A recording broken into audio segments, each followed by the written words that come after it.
Welcome. I come to you from Washington, D.C.,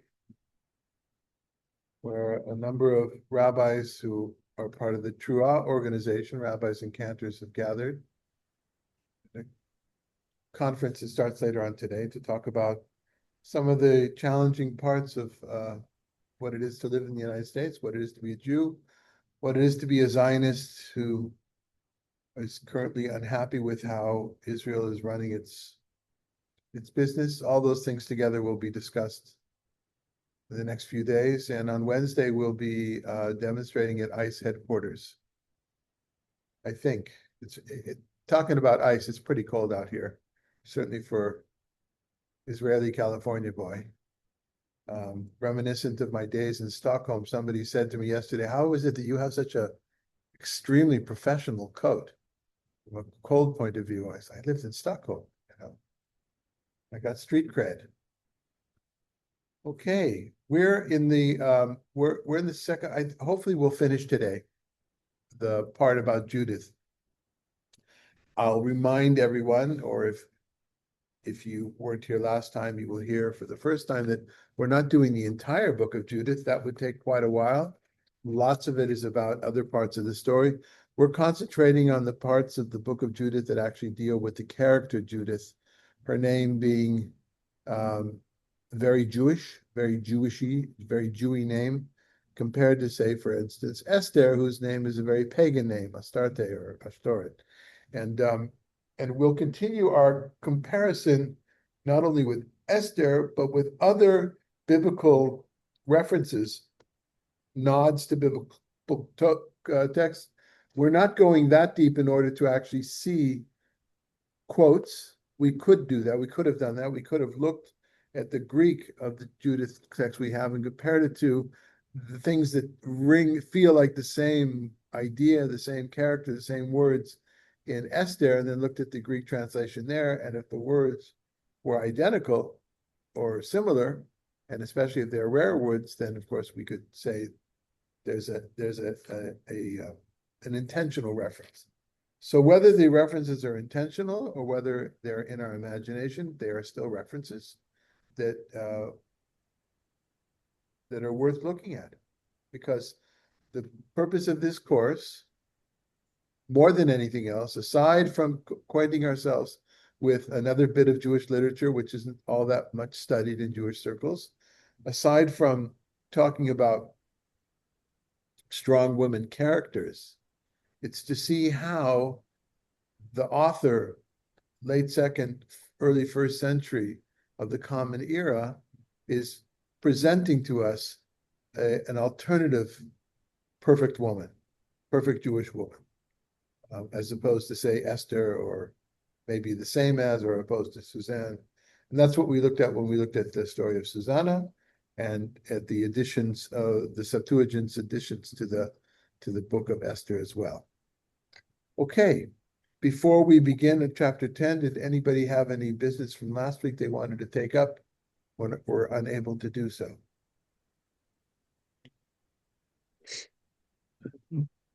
Okay, then. So let's see, Chuck, you want to read from us the first paragraph in chapter 10, please? I would be honored. When Judith had stopped crying out to the God of Israel and had ended all these words, she rose from where she lay prostrate. She called her maid and went down into the house where she lived on Sabbaths and on her festival days. She removed the sackcloth she had been wearing, took off her widow's garments, bathed her body with water, and anointed herself with precious ointment. She combed her hair, put on a tiara, and dressed herself in the festive attire that she used to wear while her husband Manasseh was living. She put sandals on her feet and put on her anklets, bracelets, rings, earrings, and all her other jewelry. Thus she made herself very beautiful to entice the eyes of all the men who might see her. She gave her maid a skin of wine and a flask of oil, and filled a bag with roasted grain, dried fig cakes, and fine bread. And then she wrapped up all her dishes and gave them to her to carry. All right. So, rather expansive description here. What are the things to come to mind from before we get to the from building the plot of the story, the character, but what are things that come to mind from a biblical point of view? People may be caught.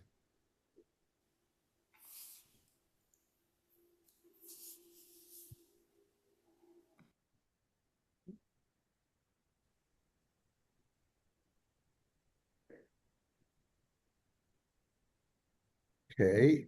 The sackcloth. Yes, Ria. So this is probably not what you meant by the question, but Manasseh, uh, is this the original Manasseh? No. This is somebody from, his name is Menashe, but he's Yeah. actually not from the tribe of Menashe. As we learned last week, he's from the tribe of Shimon. So Oh, last week when we saw that whole long, she and he are from the same tribe of Shimon, and that's in order for us to remember what Simon did at the rape of Dinah, that he was zealous and he struck out and he took revenge. oh, And so that's in yeah. order to plant the seed in our mind also. Oh, here too, there may be some violence and some revenge in store for us. That's like that's a little bit of foreshadowing. But what I would say about this is that why is it relevant? She had been mourning for her husband all these years. This is not a biblical reference. This is a internal reference in the book of Judith. She had been mourning for whatever it was, how many years and months it was, and suddenly she gets dressed up. So you have to imagine the whole village, the whole town. They see that after this woman's been wearing sackcloth all these years, and or dressed in widow's garb, and then sackcloth here because of the situation that they're being threatened. Suddenly she is putting on her finest, which she hadn't done since her husband was alive. So that's bound to get people to notice. It also has us noticing that, well, what does one do when one's husband is alive as opposed to when husband is dead? One of the things in the very male-centric world is a woman will get dressed up, put on her perfume, put on her best, in order to begin a kind of in-house seduction. I think that's in the background here. Yeah. Yes, Megan. It's, I don't know if this is real, but since I know the story, or I remember the story, it reminds me of Tamar, because I have this feeling that she's planning something, with all this decorative, enticing. Right. So whereas Tamar gets dressed up, she takes off her widow's garb and dresses up as a prostitute. So there's the dress. So not that she's dressing up as a prostitute, but the dressing up, that is a sign that something's about to happen. Right. And it also puts her in a liminal state. She's not in the state she was before, and she's going into what we don't know yet why she's getting dressed up, because we don't know yet what she's going to do. None of us have yet seen all those wonderful paintings, of Judith with Holofernes's. I won't say, I don't want to spoil this. No spoilers here, but none of us have seen that before. None of us have read the story. So we just know she's getting dressed up to do something. This is interesting. And why would she get dressed up now of all times and everybody else is wearing sackcloth? She's similar here to Esther and Mordecai when after the decree against the Jews by Haman, that Haman will kill the Jews, then they put on sackcloth. And at some point, Esther says to Mordecai, take off the sackcloth, dress normally. This is not the right time for sackcloth. This is the time to blend in and do what you need to do. Okay, how about jewelry? Anybody remember anybody with jewelry? The women. Yes, but any particular woman where jewelry is emphasized? Well, I was just thinking of the golden calf and what the women did versus the men. Okay. So maybe yes, that they actually did not contribute their jewelry and they saved their jewelry to make the the mirrors that were in the temple itself, according to the Agadah. But there is one woman to which jewelry is a detailed description, and that's Rebecca. Rebecca, who, when she's being courted by Abraham's servant, she's given a ton of jewelry. Jewelry features there as well. In other words, it's a precursor to something, to man and woman coming together. Okay. And also in Proverbs, the end of Proverbs, Eshet Chayil also has a woman dressed up in jewelry. I don't think that's so much of a reference, because in ancient times women would wear jewelry. And there's that exception that the Tobit just brought up, in that sometimes the jewelry is used not for negative things, but for positive things. Okay. So then what, anything else before we go on? Okay, Chuck, why don't you read another paragraph, 6, please? 6. Get the right sheet. Then she went out to the town gate of Betulia and found Uzziah standing there with the elders of the town Shabris and Charmis. When they saw her transformed in appearance and dressed differently, they were very greatly astounded at her beauty and said to her, "May the God of our ancestors grant you favor and fulfill your plans, so that the people of Israel may glory and Jerusalem be exalted." She bowed down to God. What is she being praised for her here? Beauty. Beauty, and not, for instance, her bravery, her courage, her piety. We've seen how pious she is beforehand, but it's her beauty that catches the eye of the men, even her own men, her own guys, the leaders of her own community. But it's as if we had read this straight right after last week, where maybe there was a doubt in their minds whether she could really pull this off or not, suddenly they're convinced. But they're not convinced from an intellectual point of view. Right? They're not convinced by admiring her courage in another situation. They're convinced by the fact that she's pretty. So we ask ourselves also, whether it's male to male, male to female, female to male, female to female, how often do we judge people and their virtue by how attractive they are? Yes, Taiba. All the research, though with one recent exception, about how the taller presidential candidate male wins in the United States. It's the same principle. Principle's not the right word, same phenomenon. Phenomena, yeah. Exactly. Anybody else? Yes, if this was today, they would have added she was also tall. Okay. Another element that's crept up here is, she lives in Betulia, right? She lives, and we have that confusion about the fact that this is ahistorical.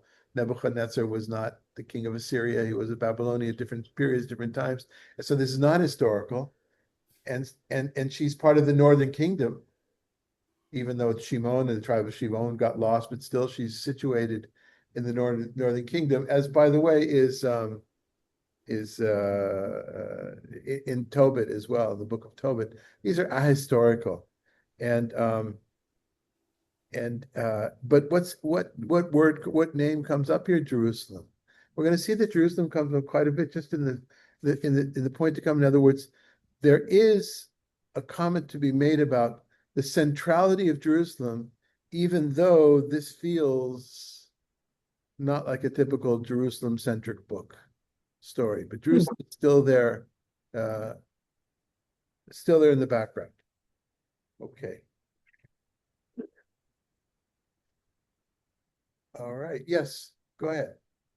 I don't know why this just occurred to me, but with what's going on, speaking of ahistorical, with a certain cohort, I'll say, of Muslims trying to make the case that Jews are not indigenous to the Middle East, when the Quran rewrote parts of the Bible, Was this book included? I don't think so, not that I remember, but I want to maybe differ that the Quran rewriting the Bible.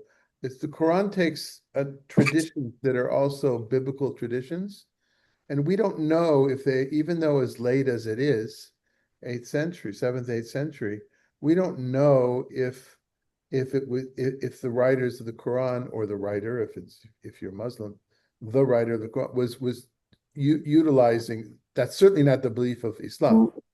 Wait, but you don't see the thing that comes to mind, the substitution of Ishmael for Isaac at the mountain, as supersessionism? Well, one thing that might interest you is that in the Quran itself, it doesn't say Ishmael at the Aqidah. It says the son. Now, true, that is the tradition of his Muslim interpretation. That is a form of supersessionism is a strong word. It has a lot of meanings politically as well. And yeah, that's just to say that's why I chose it. I understand, but every religion has an element of superseding culturally, utilizing materials beforehand, and our Tanakh is no different. The fact that the wisdom literature we have, the book of Proverbs in particular, is much of it is based on earlier Egyptian and other ancient Near Eastern documents, is a form of superstition as well, once it's being put in the mouth of Solomon or in the mouth of our Hebrew Bible. But back to this particular issue, I don't think, in answer to your question, I don't think so. I don't remember Judith being one of the heroes. There's a long list of what are called in the Muslim tradition the stories of the prophets. Some of them are in the Quran, many of them are not in the Quran. Sometimes what's in the Quran that reflects, that has parallels in Hebrew biblical texts, is not the same. There's a confusion, for instance, between the Eglah Arufah, the breaking the neck of a calf law when somebody is found in the middle of nowhere who's been murdered, and the red heifer law. There seems to be a confusion of it. It's hard to say that the Tanakh was right there and then the Quran was rewriting what was in the Tanakh. That's a little bit, I think that's oversimplification, although it's not my expertise at all. I think there were things that were known that were out there, as far as certain tendencies amongst Muslims to say that the Israelite people had no place, were never part of. Well, our own tradition has us stealing the land from another people, taking the land from another people, Canaanites. I think I just want to be careful that before we go and make accusations, is a hard word to use. That's not the right word, but assumptions about how traditions have shifted, that we too have done the exact same thing. We've taken folk tales from other traditions and made them our own as well. We find that in the Talmud, both material from the land of Israel and from Babylonian Midrashim. In Tobit, the group of us some of us are doing Tobit on Thursdays. In Tobit, there's Asmodeus. Asmodeus is a Persian demon who found his way into our Jewish literature and becomes quite a major character, demonic character in Talmudic and Midrashic literature. And it's not originally from our. In other words, we borrow all the time. All of us borrow all the time. But the answer, again, to your original question is, as far as I remember, there's nothing in the Quranic tradition about Judith. Okay, there's more. Yeah, there's yes. Enough said. All right. Anything else on this section? Okay. So, Tybal, maybe if you could read 9 for us. Let me get there. Hold on. Then she said to them, "Order the gate of the town to be open for me so that I may go out and accomplish the things you have just said to me." So they ordered the young men to open the gate for her as she requested. When they had done this, Judith went out, accompanied by her maid. The men of the town watched her until she had gone down the mountain and passed through the valley, where they lost sight of her. Okay. No, innocent reading, hearing this for the first time, what are folks imagining right now, what was just described? That they've made her the shlichah to do something for them. So that's nice. That's a noble way of looking at it. Ria, can you imagine another way? Oh my goodness, when your teenage daughter walks out the door dressed like a whore. Oh, and that's what this is. She's enticing. She is doing something purposefully to have people notice her and maybe proposition her. I don't, because I don't know what, I didn't read ahead. So, Hmm. Okay, so first of all, she's yeah. not dressed like a, let's be specific. She's not dressed like a whore here, No, no, no, unlike but Tamar. she, but no, but I mean not the uniform, And but neither were our daughters. Let's set the right. They were dressing according to the look at yeah, I yeah, remember I was just reminiscing with somebody the other day, walking down Ben Yehuda Street, I would be walking with Sasha. Sasha had her head covered. I had no kippah, even though I was a rabbi at the time, but as a statement in Jerusalem, I didn't want a kippah. And the three girls, the three teenagers at the time are very wearing, they're very beautiful women, and and I can see these guys walking up, just checking up and down our daughters. And I want to say, like, hello, I'm right here. You can't see I'm the father. I'm right here. Of course, I didn't say anything. I think that the truth lies in between. Yes, while she is doing their shlichut, that she is their emissary, it feels like the narrator is saying, and they watched her walk away the whole until they could. There's like craning out, so you can't until they can't see her anymore, looking over the horizon. It feels like that a little bit because there's such an emphasis placed here on her beauty, her physical beauty. Um, but she's not alone, is she? It's pertinent that she's accompanied by her maid. And we'll see that multiple times. She's not alone. So she's there walking. Yes, I think the text wants us to say, and uh, people's heads were turning. Yeah, the men's heads were turning. Yeah, she was turning heads the whole way. Rabbi, Yes. don't you think there's something interesting in that one assumes she was physically able or her maid to open the gate, but they ordered the young men to do it, that's when I thought about why was I thinking emissary, that's part of the emissary. Yeah, absolutely. And it's also the fact that she's charismatic. People want to please her, right? Whether it's her own people, as we will see, even the enemy, people want to please her because she is so beautiful.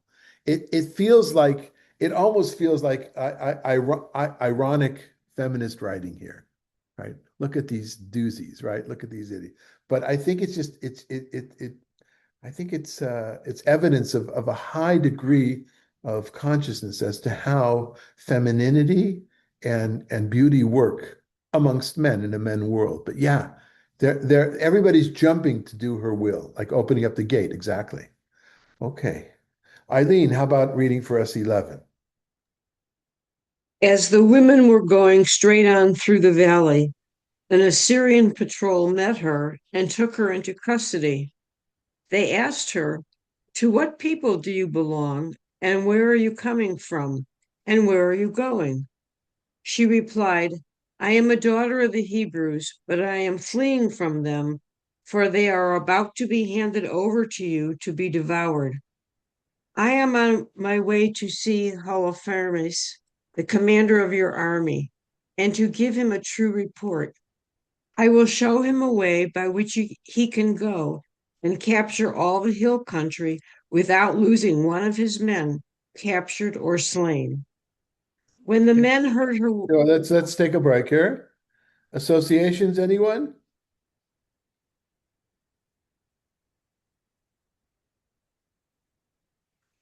Who else is asked in the Hebrew Bible, to what people do you belong and where are you coming from?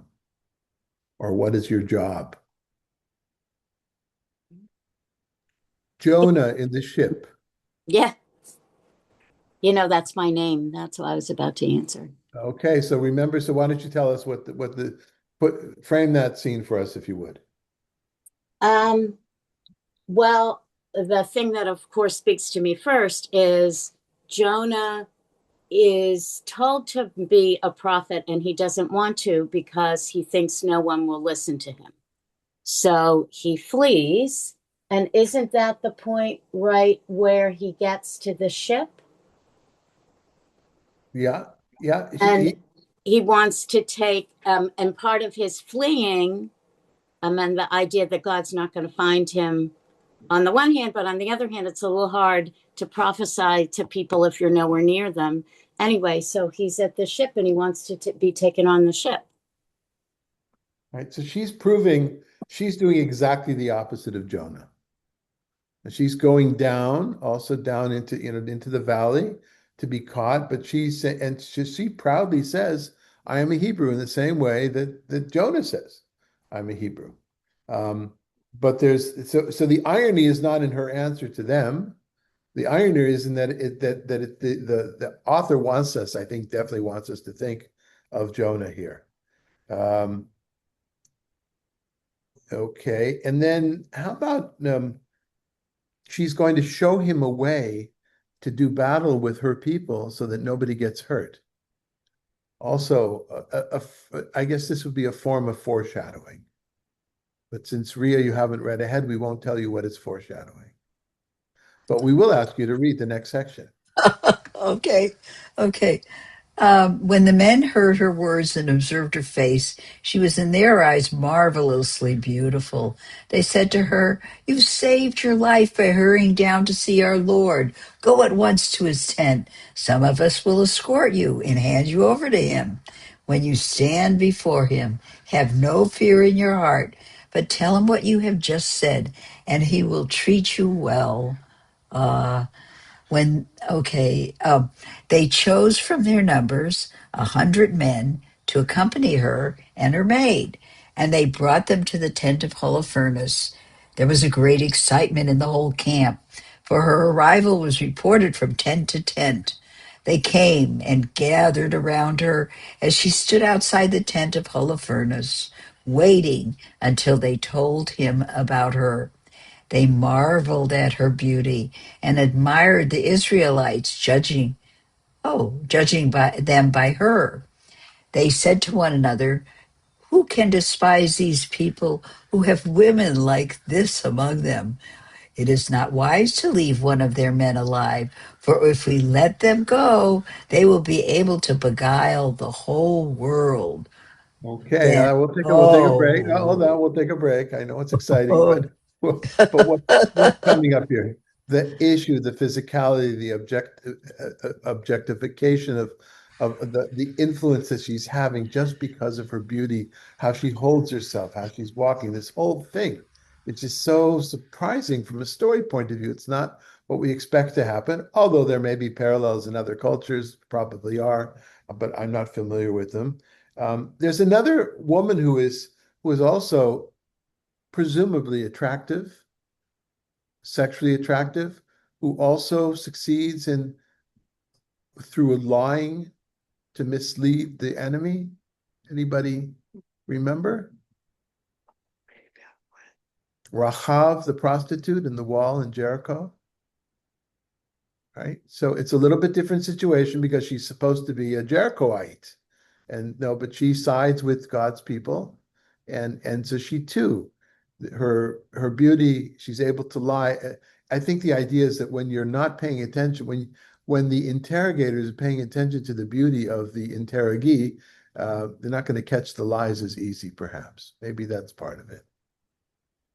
Okay, before we go on, any comments or questions? Okay, then James, you want to do 20 for us?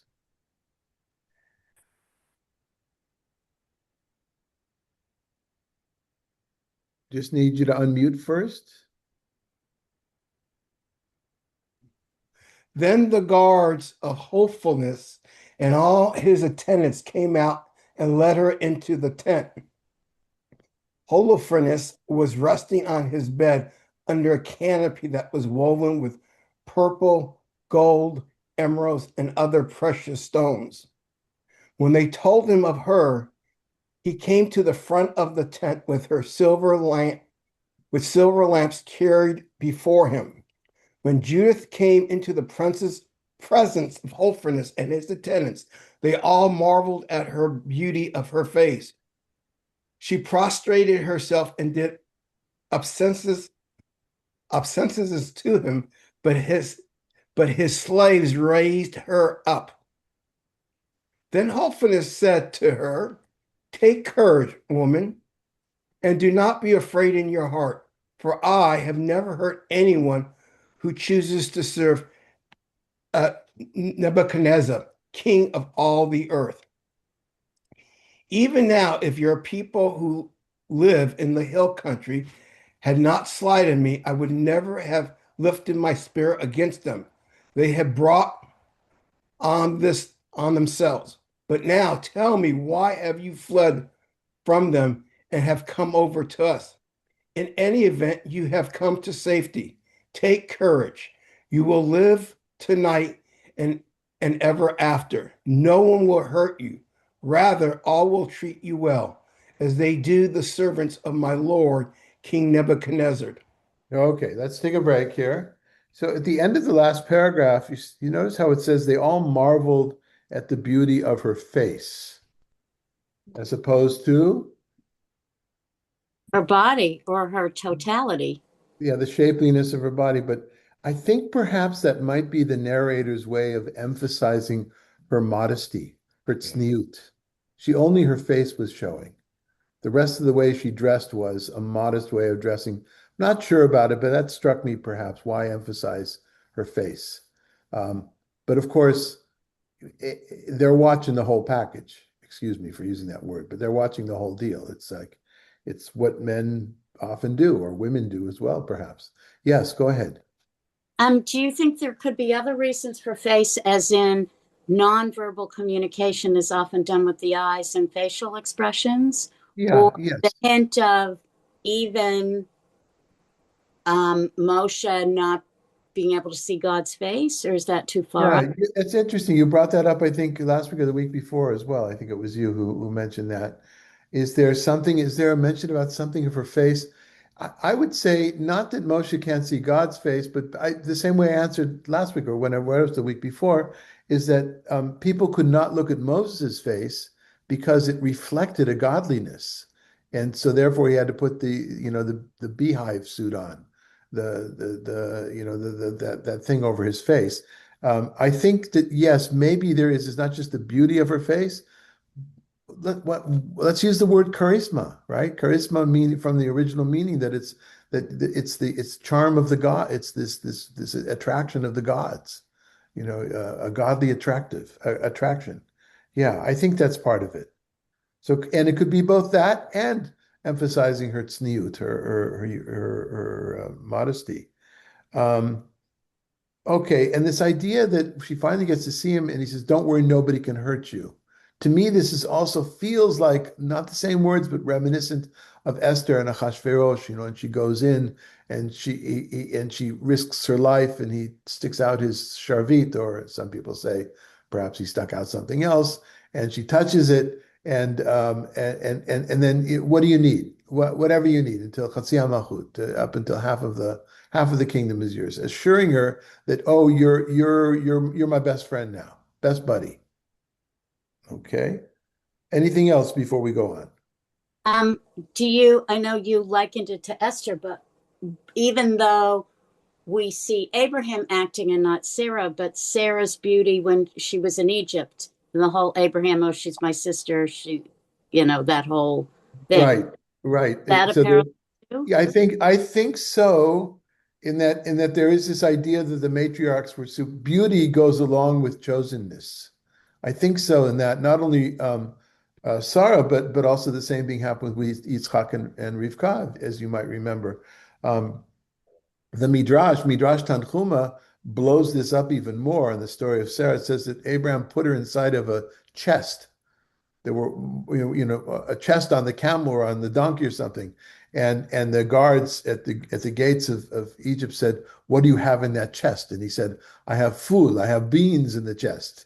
And because it's a play on words, because he was Fulei Mitzrayim, or Pulei Mitzrayim, he was at the gates of Egypt, and so he said, "I had food." They made him, the custom agents made him open it up, and then he had to kind of explain himself in a different way. But this hiding. Yeah. Yes, absolutely. Which is very sexist as well, of course, right? Sexist to think that the women, the beautiful women, are the ones who are smiled upon by God more than others. Yes, Ria. So regarding this is foreshadowing. He is going to assure her of her safety, Yes. little knowing. And if I'm sure a lot of us have seen the art piece of the artwork, the painting of Judith holding Holofernes's head with all the blood dripping, Don't tell and anyone. oh my goodness. And so these are literary methods, and it's Yeah, wonderful. I love yeah, that. yeah. So I think there's foreshadowing and there is what's the opposite of foreshadowing? Not repetition. What is it called? What's the opposite of foreshadowing as a literary device? Help me out, folks. What am I thinking of?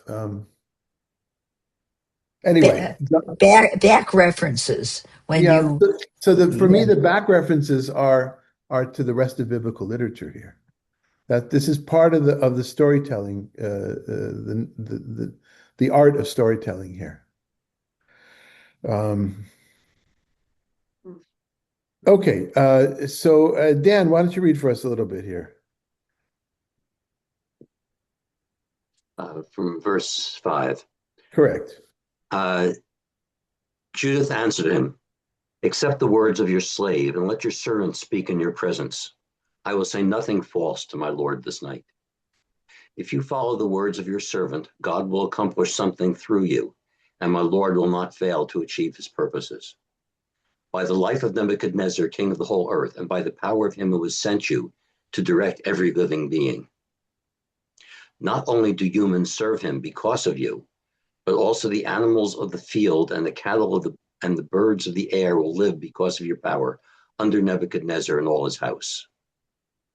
For we have heard of your wisdom and skill, and it is reported throughout the whole world that you alone are the best in the whole kingdom, the most informed and most astounding in military strategy. Now, So hold on, well, just take a break Okay. and continue. It's kind of like flattery will get you everywhere, right? And any reminiscent here? Any biblical references that people can smell or hear here? Solomon. Solomon being wise, the wisest of all men who have ever lived, also had a special relationship with the animals. All right, so it's very Solomonic here. So flattery, I mean, it's the epitome. And of course, she's not praising him on his military prowess. She's praising him as a gentleman, as an intellectual. All right, go ahead, Dan. Now, as for Achior's speech in your council, we have heard his words, for the people of Bethulia spared him, and he told them all he had said to you. Therefore, Lord and Master, do not disregard what he said, but keep it in your mind, for it is true. Indeed, our people cannot be punished, nor can the sword prevail against them unless they sin against their God. Continue. But now, in order that my Lord may not be defeated and his purpose frustrated, death will fall upon them. For a sin has overtaken them by which they are about to provoke their God to anger when they do what is wrong. Since their food supply is exhausted and their water has almost given out, they have planned to kill their livestock and are determined to use all that God, by his laws, has forbidden them to eat. They have decided to consume the first fruits of the grain and the tithes of the wine and oil, which they had consecrated and set aside for the priests who minister in the presence of our God in Jerusalem, things that is not lawful for any of the people even to touch with their hands. Since even the people in Jerusalem have been doing this, they have sent messengers there in order to bring back permission from the council of the elders. When the response reaches them and they act upon it, on that very day, they will be handed over you to be destroyed. Okay, this is a way that we can tell this story was meant for a knowledgeable Jewish readership here. You've got to know something about Torah. This is not a simple folk tale. There's too many details here that are connected with halacha. So for instance, well, from a narrative point of view, she's buying time, she's stalling, and she's doing it in a very plausible way. Oh, you're the smartest guy ever, but you should know that he's right. Any Israelite will not be defeated unless they've gone against God, and God will allow them to be defeated. Oh, so you're thinking to yourself, well, what have they done? Well, they haven't done it yet, but what they're planning on doing is they're getting special permission from Jerusalem. Once again, bringing Jerusalem into the picture here where it didn't need to be. They're getting special permission from Jerusalem to partake of the things they have already sanctified, Kodesh. They've already sanctified for the temple. So for instance, there are different kinds of sanctifications. One of them is the gifts that go to the priests. Any agricultural produce that you have, a certain amount needs to go to the priest and to be eaten by the priests while they are ritually pure.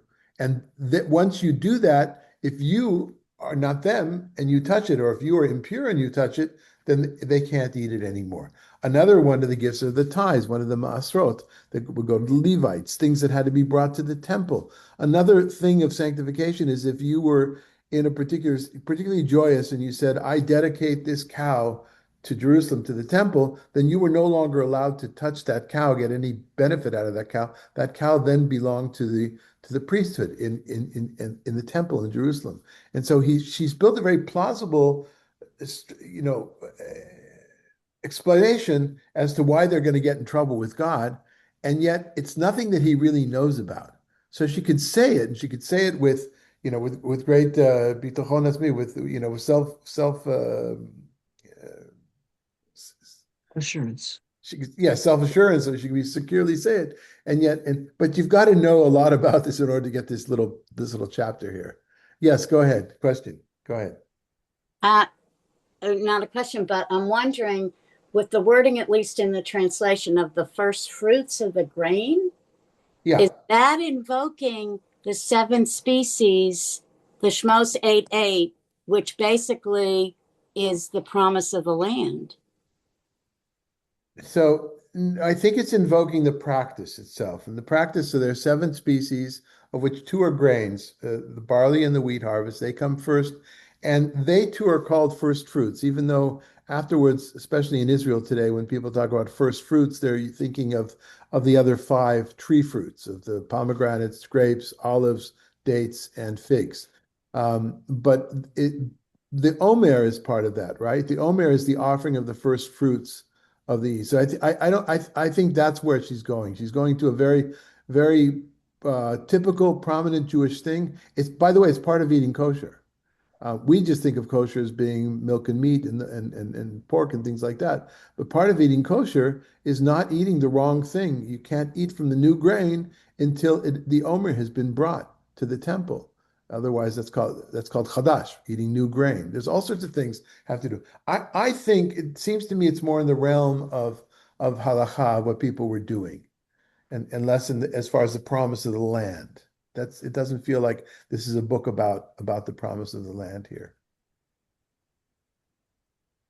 Anything else? I guess what I meant, I didn't promise on the land in that it's a way of bolstering her resolution and confidence to say, you're not going to defeat us.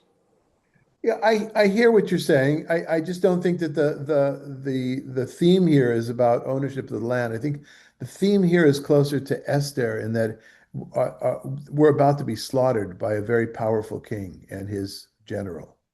It's physical danger right now. But it certainly could be.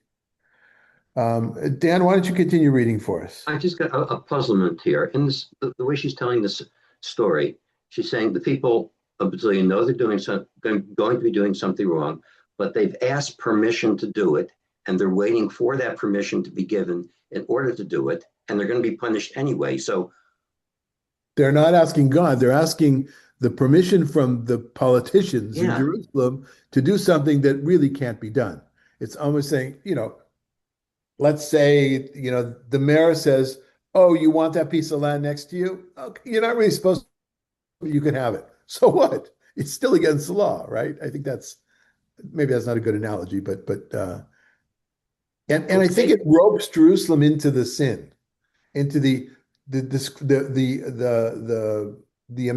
fantasy sin of why she's convincing him that they're all going down because God will be angry with them. So it won't be just with them, it will be with Jerusalem as well. I think that's the point of it. Okay, Yes. so the audience is still Holofernes, and she's building her case. That part of the story isn't directed to anybody else reading. Correct, right. She's only with Holofernes. She's only with the non-Jews right now. Yeah. Okay. It's interesting that it's such a detailed description of sin, but maybe it's addressing something as well in the time when this is being written, is that don't be so flippant about these laws that we still have that concern the temple. The temple is still standing, Second Temple. Susan, did you want to ask something? Okay, so go ahead and read, Dan. So when I, your slave, learned all this, I fled from them. God has sent me to accomplish with you things that will astonish the whole world wherever people shall hear about them. Your servant is indeed God-fearing and serves the God of heaven night and day. So, my Lord, I will remain with you, but every night your servant will go out into the valley and pray to God. He will tell me when they have committed their sins. Then I will come and tell you, so that you may go out with your whole army, and not one of them will be able to withstand you. Then I will lead you through Judea until you come to Jerusalem. There I will set your throne. You will drive them like sheep that have no shepherd, and no dog will so much as growl at you. For this was told to me to give me foreknowledge. It was announced to me, and I was sent to tell you. So now she's portraying herself as a prophet. She's actually a prophet. And that's an interesting idea. That would be in general to take a look at women in prophecy and in biblical literature, which is very sparse there, and then this post-biblical literature. But anybody remember a small detail about this, which comes from another story? If Richard was here, he would remember. 2 lines, second line from the bottom. And no dog will so much as growl at you. Anybody remember where that's from? Yeah, Passover, wasn't that? Exactly, right? In other words, she's comparing Holofernes' attack against the Israelites, including Jerusalem, sending all this, including Jerusalem. She's comparing it to her people leaving Egypt. It was done. In other words, God is supervising over the whole plan, the whole production. Okay. Let's see. Megan, would you like to read?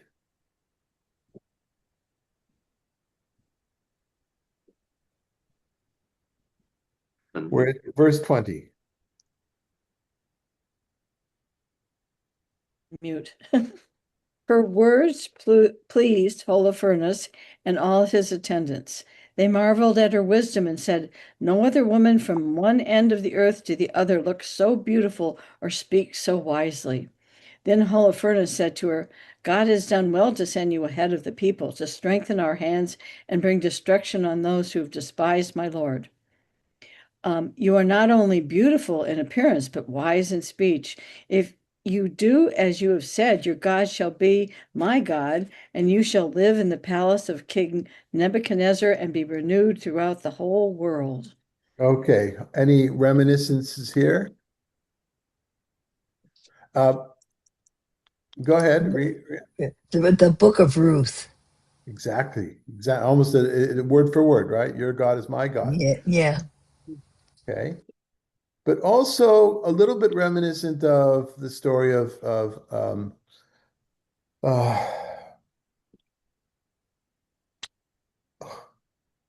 it's 2 Kings chapter 5.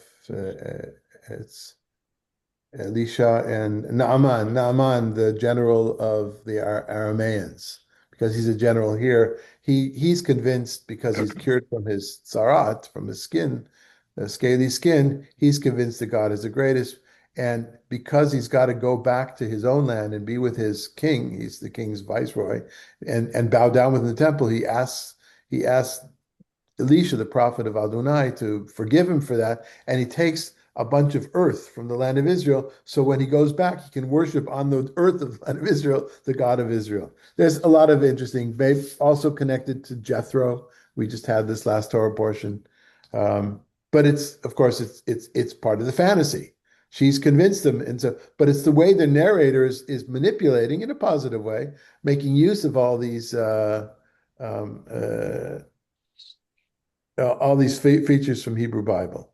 Anything else here? Yeah, I noticed okay, first of all, through this entire thing, they kept emphasizing her beauty, and way beyond most, lit Right.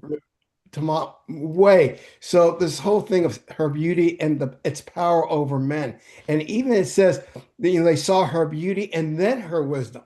My question, and then her speech of wisdom. Would they have heard the speech of wisdom if she wasn't so beautiful? Good question. Good question. It feels like the narrator is setting us up for that was her entree. Her entree was her beauty. Right, and now she knew it. right, and now that she's got their attention, Right. I think so. Yeah. To me, Go ahead, Megan.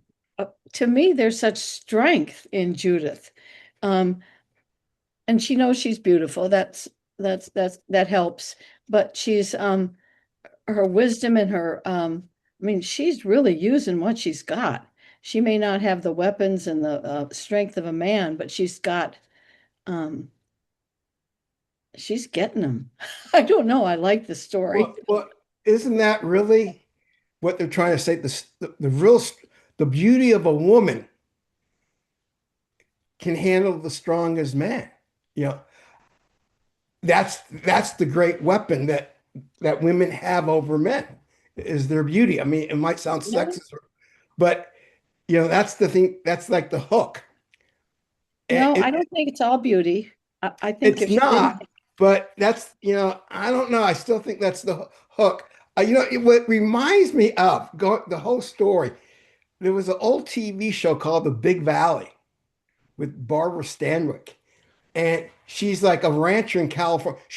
Her husband dies and she takes over this big ranch and she runs it, really well. And she's a smart woman, but she's also very beautiful.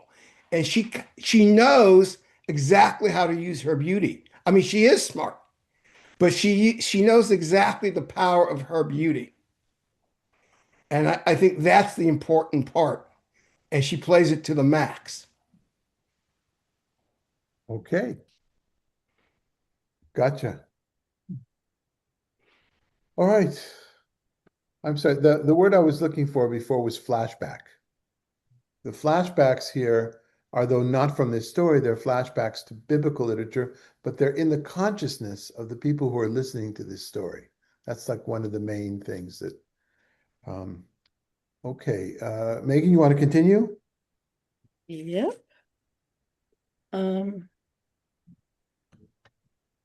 Okay. Then he commanded them to bring her in where his silver dinnerware was kept, and ordered them to set a table for her with some of his own delicacies and some of their own wine to drink. But Judith said, I cannot partake of them, nor it will be an offense. Or it will be an offense. But I will have enough with the things I brought with me. Holofernes said to her, if your supply runs out, where can you get more of the same? And none of your people are here with us. Judith replied, as surely as you live, my lord, your servant will not use up the supplies I have with me before the Lord carries out by my hand what he has determined. Go ahead. I had an Aunt Judy who is so much like this Judith. Sorry. It's so hard not to put her in here.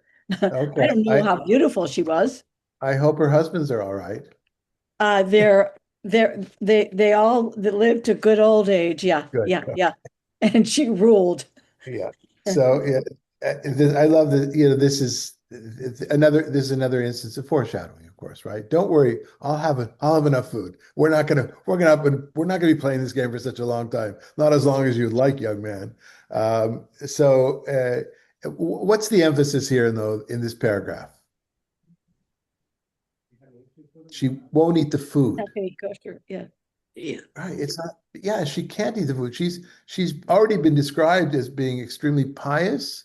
She's very She's bathing herself all the time. We'll see she bathes herself even more. She's very strict with her purity. And part of purity are the laws of what you eat. And maybe that's why the narrator gave that kind of an example as to how they're going to get into trouble. Not because they're going to eat pork, or not because they're going to eat horses and camels, which is like equally unkosher, but something that seems like the realm of maybe the priests could decide that God's will would be this way. But it's a brilliant way that she said to him, but I think it's on purpose. It's in the area of what we eat or what is eaten. Okay, we've got 1:30. I just lost my voice right now. Hold on.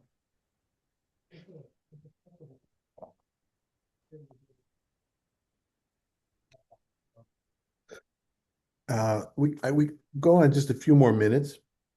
We won't finish, unfortunately, but so it goes. All right, one more. Go ahead, next paragraph. Then the attendants of Holofernes brought her into the tent, and she slept until midnight.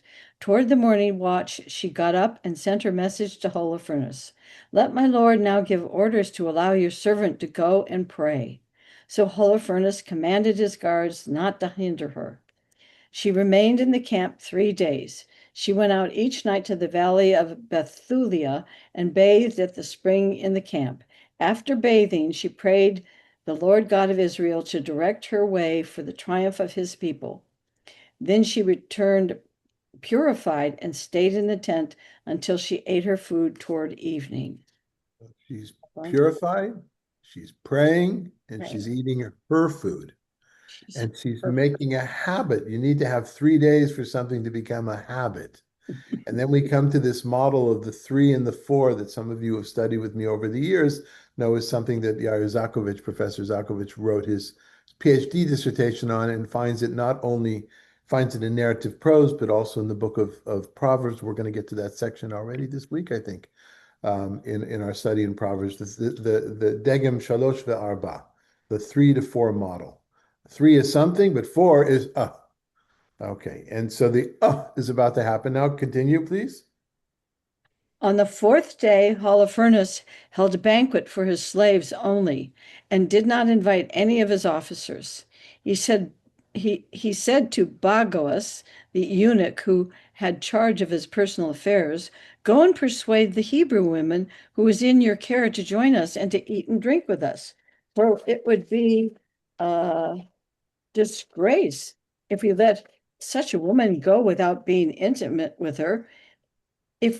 If we do not seduce her, she will laugh at us. Oh, so this is a little side story here. First of all, no officers. For the story, we understand no officers because, let the Secret Service, they're taken off the night, whatever. There's no officers, but there's others around here. Now, we have to be careful with the word slaves because often the word slaves, as in Hebrew and Greek, can also mean servants. And not every slave is like toiling out in the fields, being whipped. Sometimes they're just the king's servants. And it sounds from this last part here, first of all, it's very gas ruach. It's very base, right? What we wouldn't take advantage and to have whatever language people want to use here in their minds, we wouldn't go ahead and do that. And otherwise, she'll make fun of us. Why would we? Well, of course, we're going to try to seduce her, right? Let's do one more. So Bagoas left the presence of Holofernes and approached her and said, let this pretty servant not hesitate to come to my lord, to be honored in his presence, and to enjoy drinking wine with us, and to become today like one of the Assyrian women who served the palace of Nebuchadnezzar. Judith replied, who am I to refuse my lord? Whatever pleases him, I will do at once, and it will be a joy to me until the day of my death. So she proceeded to dress herself in all her woman's finery. Her maid went ahead and spread for her on the ground before Holofernes the lambskins she had received from Bagoas as her daily use in reclining. Okay, so she's buttered him up, and she's being the most dishonest she's been at this moment till she is. I was a little bit troubled about the lambskins. Unfortunately, I'm traveling now, and I didn't bring books with me, and I wasn't able to check in what's his name, Carrie Moore's commentary. But it seems the lambskins might be symbolic of purity. Maybe, hinting at, again, a kind of foreshadowing. Oh, look, she's even come with her own blankets. All this is kind of hinting at what might happen. And this is the stage, Ria, you're not going to read ahead. No reading ahead, Ria. And this is the stage where we're going to take a break until next week. And we'll finish off Judith, and we'll see if I don't, we'll certainly finish, and we'll begin some of our study of the next topic, which are the women of the book of Tobit. Cliffhanger. Well, thank you, everybody. Thanks for being here. See you next week. Rabbi, Rabbi, I just where wanted. are you in DC right now? Right now, I'm downtown at the Hyatt.